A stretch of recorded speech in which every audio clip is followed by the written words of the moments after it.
Hello students, अस्सलाम वालेकुम। उम्मीद है आप सब खैरियत से होंगे। हमने फर्स्ट ईयर मैथमेटिक्स के लास्ट लेक्चर में चैप्टर नंबर 7 जिसका नाम है permutations, combinations and introduction to probability, हमने इस चैप्टर में जो फर्स्ट टॉपिक है दी काउंटिंग प्रिंसिपल, उसका इंट्रोडक्शन किया था और उसकी कुछ एग्जांपल्स करवाई थी ताकि आपकी समझ में आ जाए कि एक्चुअली काउंटिंग प्रिंसिपल होता क्या है। आज हम अपना प्रॉपर एक्सरसाइज स्टार्ट करने के लिए जा रहे हैं और प्रॉपर डेफिनेशन करने के लिए जा रहे हैं जो कि हमारी बुक से रिलेटेड है, जो कि हमारी बुक की एक्सरसाइज से रिलेटेड है। तो अब जो भी काम होगा वो आपकी बुक से कनेक्टेड होगा। लास्ट लेक्चर के अंदर जो मैंने करवाया था वो आपकी बुक में नहीं था, मैंने आपको अपने पास से कुछ एग्जांपल्स करवाई थी ताकि आपकी समझ में अच्छी तरह से आज वाली चीज़ जो मैं करवा रहा हूँ वो आ जाए। तो काइंडली जिन स्टूडेंट्स ने आज मेरा लेक्चर अटेंड कर रहे हैं उनको चाहिए मेरी प्ले लिस्ट में जाके मेरा प्रीवियस लेक्चर ज़रूर अटेंड करें। तो let's start the proper definitions. The first proper definition of the first topic, the counting principle. Counting principle की डेफिनेशन क्या है? The counting principle is a way to figure out the number of outcomes. ये एक तरीका है, ये एक method है कि हम किसी भी इवेंट के टोटल नंबर ऑफ आउटकम्स निकाल लें। अब इस काउंटिंग प्रिंसिपल के दो टाइप्स होती हैं। There are two types of principle. इस काउंटिंग प्रिंसिपल की दो टाइप्स हैं। पहली टाइप क्या है? The sum principle. तो सबसे पहले हम देखते हैं द सम प्रिंसिपल क्या है। द सम प्रिंसिपल ये है कि if A and B are two sets, अगर आपके पास दो सेट्स हैं और वो दोनों सेट्स ज्वाइंट हैं। ज्वाइंट का मतलब क्या है मैं भी आपको बताता हूँ। Then O A union B is equals to O A plus O B minus A intersection B. इसमें एक चीज़ की कमी रह गई, minus O A intersection B. आप देखें यहाँ पर पहली चीज़ आ रही है सेट।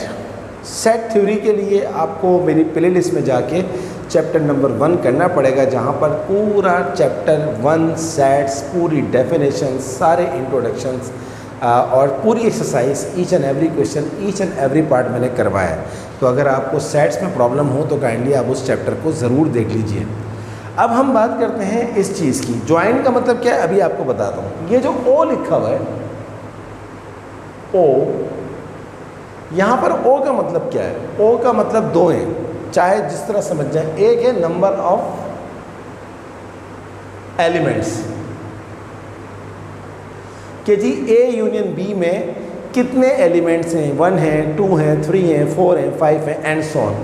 और इसको हम ये भी पढ़ते हैं ऑर्डर ऑफ। ऑर्डर ऑफ का मतलब भी यही है कि कितने एलिमेंट्स हैं। तो आप नंबर ऑफ़ एलिमेंट्स बोलते हैं या ऑर्डर ऑफ बोलते हैं। तो कभी मैं नंबर ऑफ़ एलिमेंट्स बोलता रहूँगा, कभी मैं ऑर्डर ऑफ बोलता रहूँगा। आप समझ जाएंगे कि टोटल नंबर ऑफ़ एलिमेंट्स की बात हो रही है।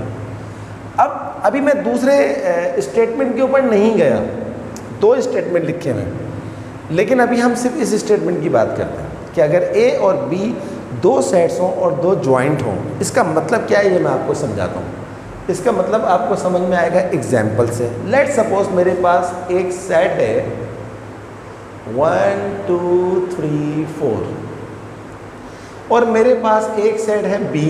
एक ए है और एक बी है मेरे पास 2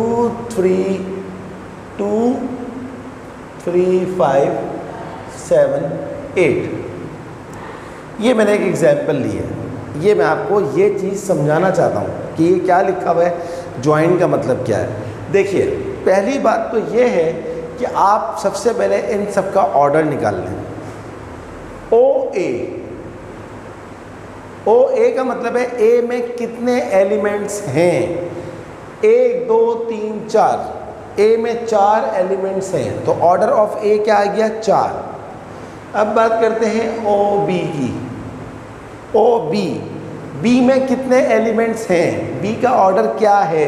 1 2 3 4 5। अब बात करते हैं हम ओ ए यूनियन बी की। यानी कि ए यूनियन बी कितना है। तो सबसे पहले हम निकालते हैं ए यूनियन बी। पहले हम निकाल लेते हैं A union B. A union B का मतलब क्या होता है, ए और बी में जितने भी एलिमेंट्स हैं उन सबको इस तरह लिखें कि कोई एलिमेंट रिपीट ना हो लेकिन सारे एलिमेंट्स आ जाएं। क्या मतलब 1 2 3 4 5 7 8, ये देखिए ए और बी के सारे एलिमेंट्स लिख लिए लेकिन 2 और 3 रिपीट हो रहा है। Repetition is not allowed in set. सही है जनाब। अब हम निकालेंगे ओ ए यूनियन बी कि जी इसके अंदर कितने एलिमेंट्स हैं। 1 2 3 4 5 6 7 एलिमेंट्स हैं। इसी तरह हम निकालेंगे अब A intersection B. A intersection B क्या होता है, दोनों सेट्स में जो आपको कॉमन नज़र आ रहा है। तो दोनों सेट में आपको क्या कॉमन नज़र आ रहा है, 2 और 3।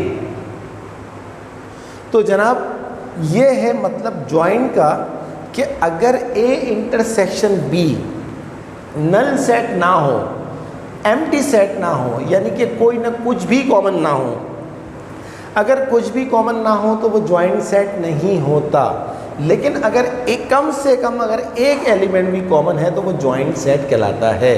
तो ये है मतलब ज्वाइंट का। तो अब आपको समझ में आ गया होगा ज्वाइंट का मतलब ये होता है ए इंटरसेक्शन बी का कुछ ना कुछ आंसर आना चाहिए, एम्प्टी सेट ना हो। अगर एम्प्टी सेट होगा तो फिर वो ज्वाइंट नहीं कहलाएगा। अब हम निकालते हैं O A union B, sorry O A intersection B. O A intersection B का मतलब क्या है कि ए इंटरसेक्शन बी में टोटल एलिमेंट कितने हैं, टोटल एलिमेंट है 2। तो स्टूडेंट्स अब मैं अगर आपसे वेरिफिकेशन करवाऊं कि जी ओ ए यूनियन बी बराबर है O A plus O B. A union B हमारे पास कितना है, order of A union B 7 is equals to order of A कितना है हमारे पास 4 प्लस ऑर्डर ऑफ बी हमारे पास कितना है 5। देखते जाएं, ऑर्डर ऑफ बी हमारे पास कितना है 5। तो अब आप देखें यहाँ आ रहा है 7 और यहाँ आ रहा है 4 और 5 9। 7 और 9 तो बराबर नहीं होता, इसलिए हम ज्वाइंट सेट के लिए ये फॉर्मूला यूज़ करते हैं, order of A plus order of B minus order of A intersection B. तो असल में मैं आपको इस एग्जाम्पल में ये वाला फॉर्मूला वेरीफाइड करवा रहा हूँ, क्योंकि मोस्ट ऑफ द स्टूडेंट ये सोचते हैं कि यार order of A union B या number of elements in A union B क्या होगा, order of A plus order of B. यहाँ पर माइनस क्यों किया जा रहा है, यहाँ पर माइनस इसलिए किया जा रहा है, देखें 7 बराबर है 4 और 5 9, तो 7 और 9 के 7 और 9 आपस में बराबर नहीं होते, ये तो एक बच्चे को भी पता है। तो इसलिए order of A union B for joint set के लिए हमेशा क्या होगा, order of A plus order of B minus order of A intersection B. तो अब देखें order of A intersection B कितना निकाला 2। अब आप देख लीजिए 7 बराबर है 4 और 5 9, 9 में से 2 गया 7, वेरीफाइड। ये आपने इसकी इस फॉर्मूले की वेरिफिकेशन कर ली, यानी कि आपको इस एग्जाम्पल में बहुत सारी बातें समझ में आ गई होंगी। ज्वाइंट का मतलब क्या है, ए इंटरसेक्शन बी, ए और बी में कुछ ना कुछ कॉमन ज़रूर होना चाहिए। ओ का मतलब क्या होता है, जहाँ पर ओ लिखा हुआ उसका मतलब होता है नंबर ऑफ एलिमेंट्स या फिर ऑर्डर ऑफ। और इस फॉर्मूले में हम ये क्यों करते हैं A intersection B, because formula verify नहीं होता, left hand side right hand side के बराबर नहीं आती। तो इसलिए जो स्टूडेंट्स ये समझते हुए आ रहे हैं कि यार हम इसको माइनस क्यों करते हैं, यहाँ पर आके हमारी जान क्यों नहीं छूट जाती, तो जान इसलिए नहीं छूटती कि कुछ ना कुछ कॉमन आ रहा है। तो जॉइंट सेट का फॉर्मूला ये है। फिर इंशाल्लाह जब हम एक्सरसाइज में से मज़ीद एग्जाम्पल्स करेंगे तो आपको और अच्छी तरह समझ में आ जाएगा।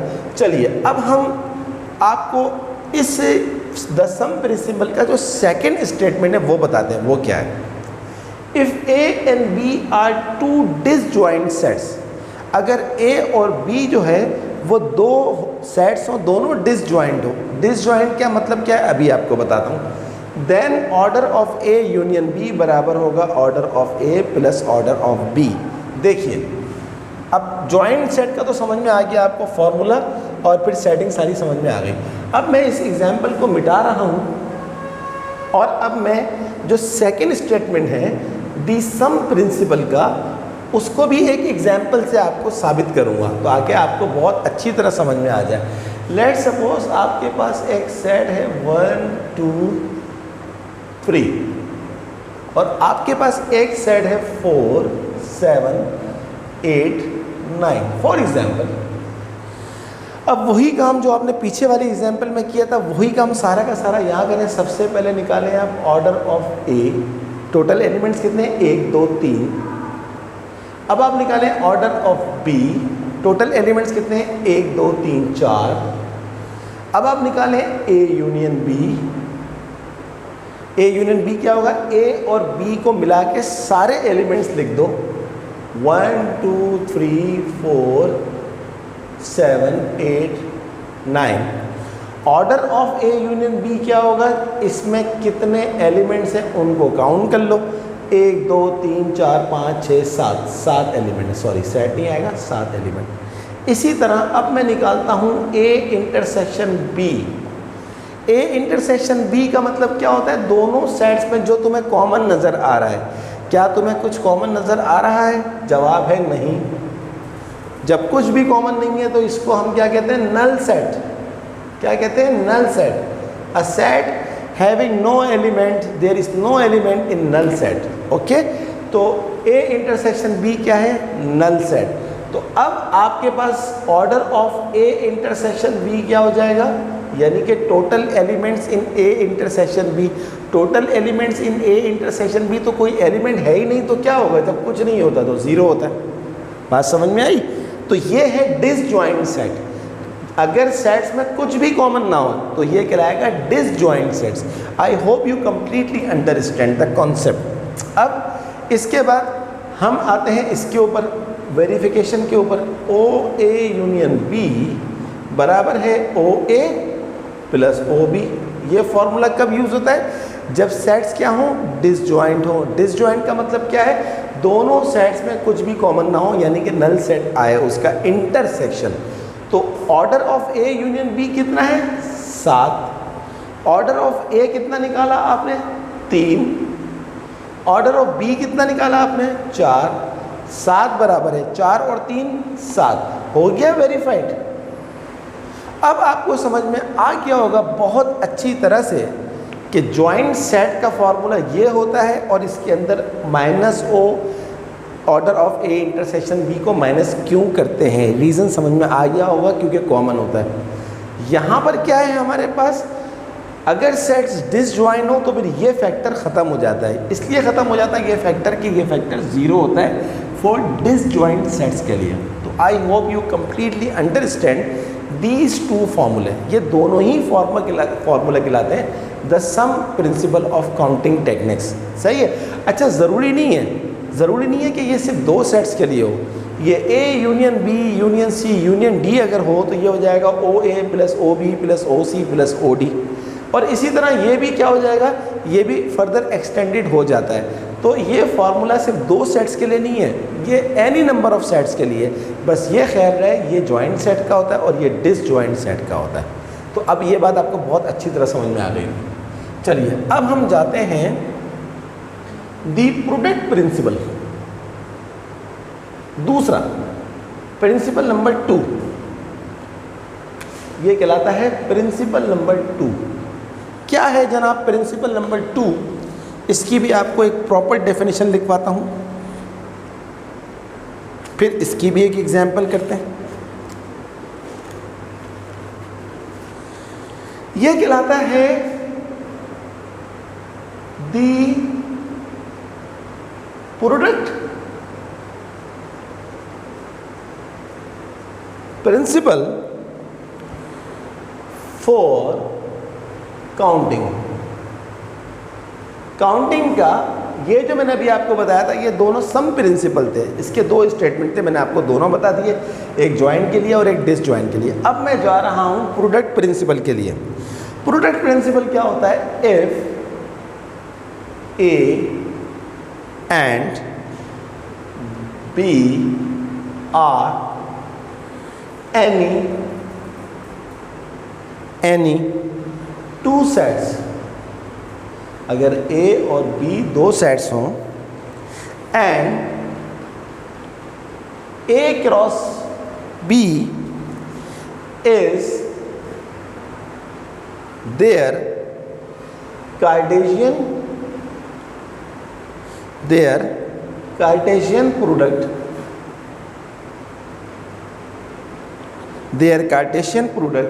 then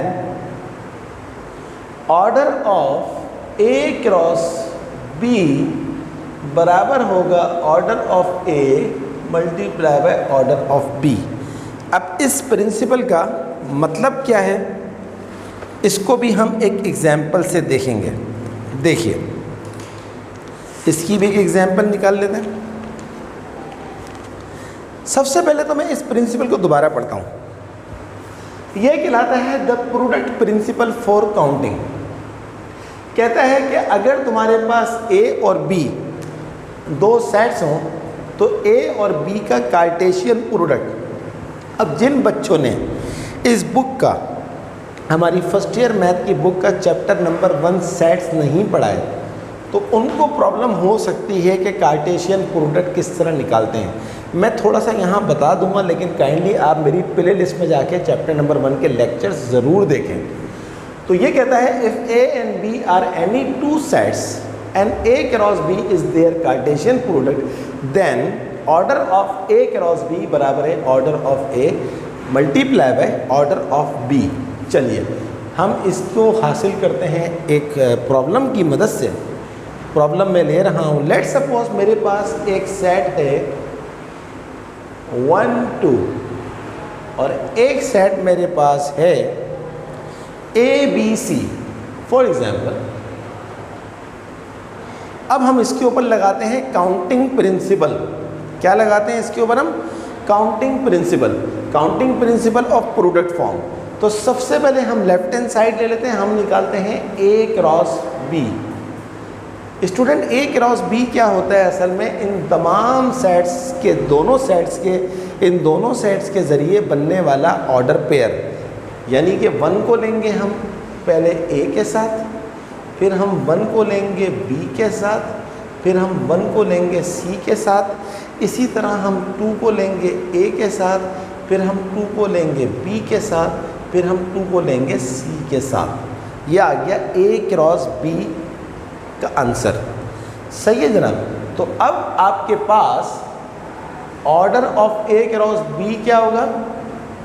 यानी कि A क्रॉस B में टोटल कितने ऑर्डर पेयर्स हैं? 1 2 3 4 5 6। Order of A cross B क्या आ गया? 6। अब आप देख लीजिए, यहाँ से आप निकालें ऑर्डर ऑफ A। क्या है ऑर्डर ऑफ A? A में कितने एलिमेंट्स हैं? 2। फिर आप निकालें ऑर्डर ऑफ B। B में कितने एलिमेंट्स हैं? 1 2 3। अब आप वेरिफिकेशन के लिए इसको दोबारा लिख लीजिए। Order of A cross B बराबर है order of A multiply by order of B। Order of A cross B आपने कितना निकाला? 6। ऑर्डर ऑफ A आपने कितना निकाला? 2। ऑर्डर ऑफ B आपने कितना निकाला? 3। तो 6 बराबर है 2 3 ज़ा 6। Verified. This is the verification of what? This is the verification of the product principle for counting। तो मैंने आपको दो प्रिंसिपल पढ़ा दिए, दोनों दो ही प्रिंसिपल हैं। एक द सम प्रिंसिपल है फॉर ज्वाइंट सेट्स के लिए और फॉर डिसज्वाइंट सेट्स के लिए, और एक है the product principle for counting. अब हम इसके बाद इस लायक हो गए हैं, we are able to start exercise 7.1।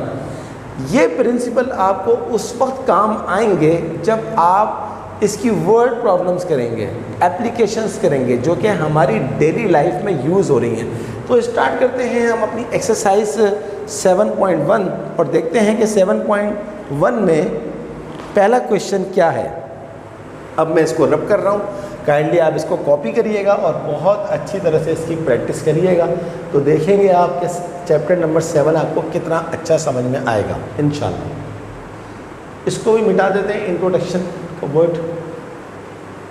बहुत ही आसान क्वेश्चन है क्वेश्चन नंबर 7, और इस दफ़ा क्योंकि पेपर जो है वो MCQ बेस्ड है तो बहुत चांस है इस वाले पेपर में, कमिंग पेपर में इस तरह के क्वेश्चंस आने का। तो मैं एक्सरसाइज खोल रहा हूँ 7.1। कहाँ है भाई 7.1? ये खुल गई एक्सरसाइज 7.1।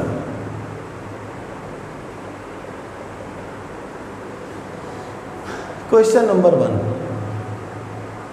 इफ A बराबर है 0 1 2 3, B बराबर है 2 3 4, C बराबर है 4 5 6 7 8, find the following. Part number 1, order of A union B। Student देखिए आपके सामने है A यूनियन B। आपके सामने कितना आसान सवाल है। कहता है ये एक सेट A है, ये एक सेट B है, ये एक सेट C है, आप A यूनियन B का ऑर्डर निकालें। तो ये तो मैंने अभी आपको थोड़ी देर पहले सिखाया है कि सबसे पहले आप निकालेंगे A यूनियन, क्या हो गया, सबसे पहले आप निकालेंगे A union B। A union B क्या होगा, A और B के अंदर जितने एलिमेंट्स हैं उन सबको लिख दो विदाउट रिपीटेशन। तो क्या है आपके पास 0 1 2 3 4 आ जाएगा, 0 1 2 3 4, यह आ गया A यूनियन B। अब आप निकालें order of A union B। Order का मतलब क्या होता है, इन सारे एलिमेंट्स को काउंट कर लो, 1 2 3 4 5। तो यह आ गया आपके पास आंसर ऑफ पार्ट 1, क्योंकि उसने बोला था order of A union B निकालो। इसका आंसर भी चेक कर लेते हैं, यस 5 आ रहा है। अब हम करते हैं इसका पार्ट 2। पार्ट 2 क्या मांगा है जनाब, order of A intersection B। बहुत आसान है, आपने सिंपल क्या करना है, A इंटरसेक्शन B निकालना है पहले। A इंटरसेक्शन B क्या होता है, A और B में जो आपको कॉमन नज़र आ रहा है, A और B में आपको कॉमन क्या नज़र आ रहा है, गौर से देखें 2 3 कॉमन नज़र आ रहा है। तो order of A intersection B का मतलब क्या होगा कि A इंटरसेक्शन B में टोटल एलिमेंट्स कितने हैं, टोटल कितने हैं, 1 और 1 2, ये आ गया आपके पास आंसर। तो देखा आपने कितने आसान सवाल है। अब हम करते हैं इसका पार्ट नंबर 3। पार्ट नंबर 3 में क्या कहता है, order of A plus order of B निकालो। तो ऑर्डर ऑफ A का मतलब क्या होगा कि A में कितने एलिमेंट हैं, A में कितने एलिमेंट हैं, 1 2 3 4। और ऑर्डर ऑफ B का मतलब क्या है, B में कितने एलिमेंट हैं, कितने हैं, 1 2 3। तो order of A plus order of B का मतलब है इसमें कितने हैं, 4, इसमें कितने हैं, 3, 4 और 3 7। ये आपका आंसर आ गया। जवाब चेक करते हैं पार्ट नंबर 3 का। पार्ट नंबर 3 में कितना आ रहा है, पार्ट नंबर 3 में आ रहा है हमारे पास 9 आ रहा है। ओह सॉरी, ये order of B plus order of C था। आई एम सॉरी, मैंने सवाल थोड़ा सा गलत कॉपी कर लिया था। ऑर्डर ऑफ C हमारे पास के ऑर्डर ऑफ C है ये। तो C में कितने एलिमेंट हैं, 1 2 3 4 5। तो यहाँ आ जाएगा 5 और यहाँ आ जाएगा 5 और यहाँ आ जाएगा 9। अब आपको समझ में आ गया होगा कि मैं आंसर क्यों चेक करता हूँ। बाज़ दफ़ा बोर्ड की और माइंड की सिंक्रोनाइजेशन थोड़ी सी आउट हो जाती है, तो ये हर टीचर के साथ होता है, कोई ऐसा मसले वाली बात नहीं है, तो इसीलिए मैं चेक कर लेता हूँ। अब हमें निकालना है order of A union C। तो डेफिनेटली सबसे पहले आपने क्या करना होगा, A यूनियन C निकालना होगा। A यूनियन C का मतलब क्या होगा, A और C के सारे एलिमेंट लिख लें। तो ये हो जाएगा 0 1 2 3 4 5 6 7 8। तो order of A union C क्या हो जाएगा, इसमें जितना भी एलिमेंट है उन सबको काउंट कर लो, 1 2 3 4 5 6 7 8 9। इत्तेफाक की बात है इसका आंसर भी 9 आ गया। जवाब चेक करता हूँ, part number 4, yes part number 3 का भी 9 है, पार्ट नंबर 4 का भी 9 है। अब हम बात करते हैं पार्ट नंबर 5 की। पार्ट नंबर 5 में हमसे क्या मांग रहा है, order of A cross C। तो डेफिनेटली सबसे पहले हम क्या करेंगे, A क्रॉस C निकालेंगे। A क्रॉस C का मतलब क्या होगा, A और C से बनने वाले सारे ऑर्डर पेयर। तो ये थोड़ा सा लंबा हो जाएगा, लेकिन स्टूडेंट्स अब ये पूरा का पूरा ऑर्डर पेयर अगर आप बनाएंगे तो आपको बहुत टाइम लगेगा। तो मैंने चैप्टर नंबर 1 में बताया था कि अगर आपको 2 सेट्स का ऑर्डर पेयर निकालना हो और आपको ये पता करना हो कि कितने नंबर ऑफ ऑर्डर पेयर बनेंगे, तो आप दोनों सेट्स के एलिमेंट को आपस में मल्टीप्लाई कर दें। यानी कि ये बहुत आसान है। अगर आपको order of A cross C निकालना है तो इसके अंदर कितने एलिमेंट्स हैं, 1 2 3 4, इसमें कितने हैं, 1 2 3 4 5। तो सिंपली 4 को आप 5 से मल्टीप्लाई कर दें तो 20। क्योंकि हमें ये शो नहीं करना है, हमें ये आंसर उसको इस आंसर से मतलब है। तो इसलिए हम A क्रॉस C अगर अभी लिखेंगे तो 0 को इन सब के साथ, 1 को इन सब के साथ, 2 को इन सब के साथ, 3 को इन सब के साथ, बहुत टाइम लग जाएगा और आंसर वही आएगा 20। तो ये थोड़ा सा आप माइंड लगाया करें, थोड़ी सी लॉजिक लगाएंगे तो आपका काम बहुत आसान हो जाएगा। चलिए अब हम जाते हैं पार्ट नंबर 6 के ऊपर। ये कहता है O A union B cross C, और इस पे एक ब्रैकेट और लगी हुई है। तो वही बात, B क्रॉस C अगर आपको निकालना है तो B क्रॉस C का मतलब क्या है, आपके पास टोटल एलिमेंट्स कितने हो जाएंगे B क्रॉस C में। यहाँ लिख दीजिए, सबसे पहले आप निकाल लीजिए order of B cross C। B और C 1 2 3 1 2 3 4 5, तो आपके पास ये आ जाएगा 3 × 5, 3 × 5 कितना हो जाएगा, 15। तो स्टूडेंट्स अगर आप इसमें आ रहा है 15 एलिमेंट, और इन 15 एलिमेंट का अगर आप यूनियन निकालेंगे A से, अगर आप इन 15 एलिमेंट का यूनियन निकालेंगे आप A से, A में कितने एलिमेंट हैं, 4। तो इसके जो है 15 ऑर्डर पेयर बने हुए होंगे और ये 15 ऑर्डर पेयर इसके बने हुए और इसके 4 हैं। तो यूनियन कैसे निकालेंगे आप, 0 के साथ पहला ऑर्डर पेयर, फिर 1 के साथ दूसरा ऑर्डर पेयर, फिर 2 के साथ तीसरा, फिर उसके साथ तीसरे के साथ, फिर आगे वाला, फिर ये एंड सॉन, फिर 0 के साथ दूसरा ऑर्डर पेयर, तीसरा ऑर्डर पेयर। तो इस तरह ये है 15 आपके पास और ये हैं आपके पास 4। मिसाल के तौर पर चले मैं आपको थोड़ा सा बता देता हूँ, B क्रॉस C का एक आंसर निकाल लेता हूँ मैं। B क्रॉस C में क्या होगा, 2 के साथ क्या आ जाएगा, 4 आ जाएगा। ये देखिए 2 के साथ आ जाएगा 4। तो अब आप क्या करेंगे, 0 का यूनियन लेंगे 2 4 के साथ, तो आपके पास क्या आ जाएगा, 0 2 4। तो यानी कि इसके 15 हो गए, इसके 4 हो गए, तो टोटल कितने हो गए, 19। प्लीज़ इस बात को अंडरस्टैंड करिएगा। अगर आप निकालने के बाद आंसर लिखेंगे तब भी यही आएगा, लेकिन क्योंकि उसको कंसर्न सिर्फ इस आंसर से है तो इसलिए इसको पूरा निकालने की ज़रूरत नहीं है। सिर्फ और सिर्फ B क्रॉस C निकाल लें, बाकी का आंसर उसके साथ मैच कर लें। तो और आसान बता देता हूँ मैं आपको, अगर आपको किसी सेट का यूनियन 2 सेट के क्रॉस के साथ चाहिए होगा तो आप इसका क्रॉस इस तरह निकालें कि इन दोनों को मल्टीप्लाई कर दें। B क्रॉस C है 1 2 3 1 2 3 4 5, 5 3 15, और इसमें जितने एलिमेंट हैं उसके साथ उसको ऐड कर दें। 15 + 4 क्या हो जाएगा, 19। तो इसको इस तरह लिख लें आप, इसके हो गए 4 और इसके हो गए 15, 4 और 15 कितने हो गए, 19। ये ज़्यादा आसान तरीका है। चलिए अब हम करते हैं इसका पार्ट नंबर 7। देखते हैं पार्ट नंबर 7 में हमसे क्या पूछ रहा है।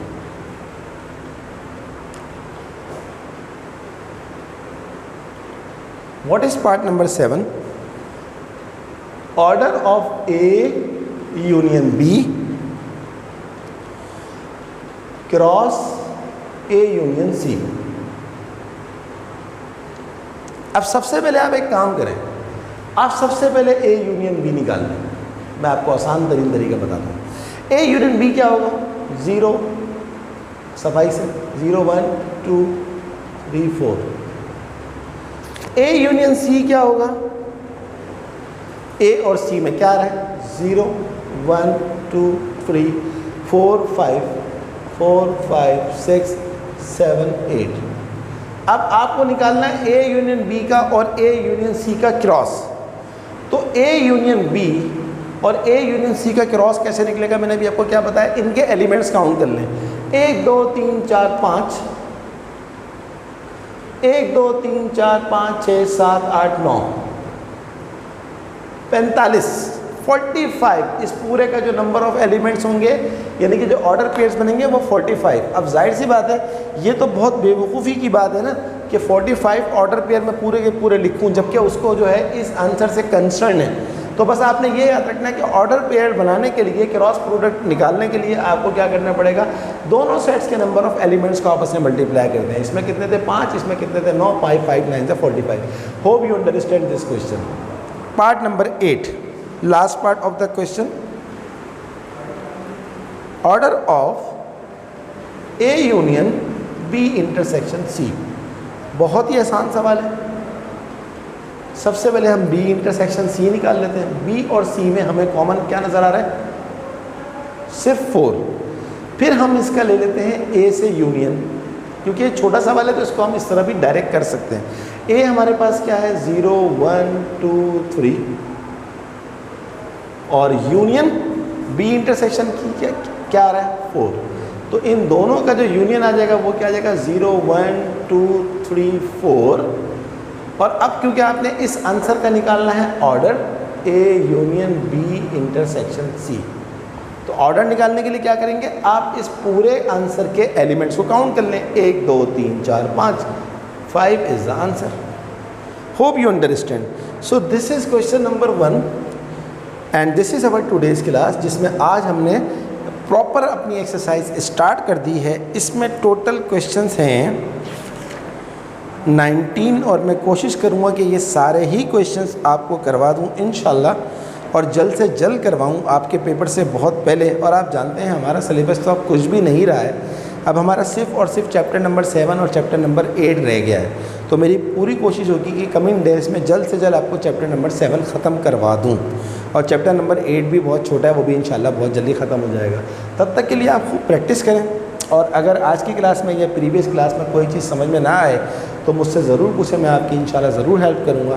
और इसके साथ साथ मैं हर क्लास में अब अपना व्हाट्सएप नंबर देता हूँ 0322250496। It's my WhatsApp number. कोई प्रॉब्लम हो, कोई मसला हो, कोई क्वेश्चन आपने पूछना हो तो मुझे व्हाट्सएप कर दें, कमेंट बॉक्स में लिख दें, I will definitely help you. आप तमाम बच्चों से एक रिक्वेस्ट है कि काइंडली अगर अभी तक आपने मेरे चैनल को सब्सक्राइब नहीं किया तो उसको ज़रूर सब्सक्राइब करें, मेरी वीडियोस को लाइक करें, अपने तमाम दोस्तों को शेयर करें जो आपके कॉलेज में पढ़ते हैं, जो दूसरे कॉलेज में पढ़ते हैं, और उनको भी कहें कि मेरे चैनल को ज़रूर सब्सक्राइब करें। तो स्टूडेंट्स, अगली क्लास तक के लिए अल्लाह हाफिज़।